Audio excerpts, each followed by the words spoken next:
La retraite change, on vous dit tout pour vous y préparer. Jusqu'à il y a une vingtaine d'années, notre système de retraite par répartition était équilibré. Il permettait à tous d'envisager de partir à la retraite sereinement, car les cotisations des actifs étaient suffisantes pour payer les pensions des retraités. Mais avec l'allongement de la durée de vie, on observe que le rapport actif-retraité se dégrade. Les chiffres parlent d'eux-mêmes. En 1960, 4 actifs cotisaient pour un retraité. Aujourd'hui, on est passé à 1,8 actifs pour un retraité. Et l'on prévoit qu'en 2050, il n'y aura plus que 1,2 actifs pour un retraité. Les gouvernements successifs avaient anticipé cette évolution et mené différentes réformes, dont celle de 1993 et 2003, et créé un fonds de réserve. Cependant, la crise qui a frappé l'économie mondiale depuis 2008 a accéléré le rythme du déficit de 20 ans, en pesant sur les recettes des différents régimes de retraite.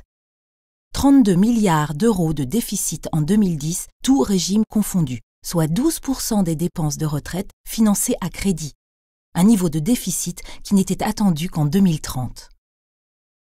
Le gouvernement a estimé que seule une nouvelle réforme pourrait rétablir l'équilibre financier de notre système de retraite et garantir sa pérennité, avec un objectif double: maintenir le niveau des pensions pour les retraités actuels et futurs, en somme pour vous, et rétablir totalement l'équilibre des régimes de retraite, et ce, dès 2018. Qu'est-ce que cette réforme des retraites change pour vous?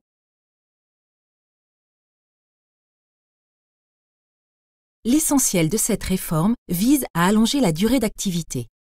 L'âge légal de départ en retraite passe progressivement de 60 à 62 ans.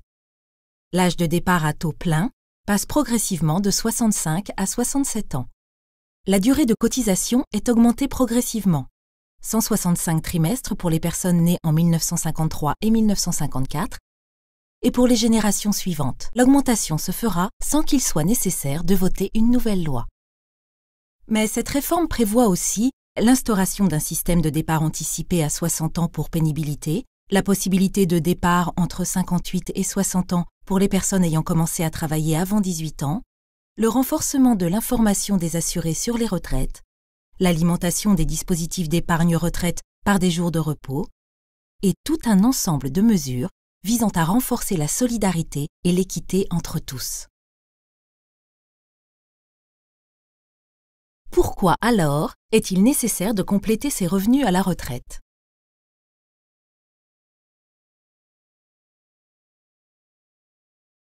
Même si cette dernière réforme impacte surtout l'âge du départ en retraite, les réformes successives menées depuis une vingtaine d'années ont creusé l'écart entre le montant des pensions versées et le dernier revenu d'activité, le fameux taux de remplacement. Ainsi, un jeune qui démarre aujourd'hui un emploi salarié devrait épargner au moins 5% de son salaire annuel rien que pour compenser la baisse des taux de remplacement.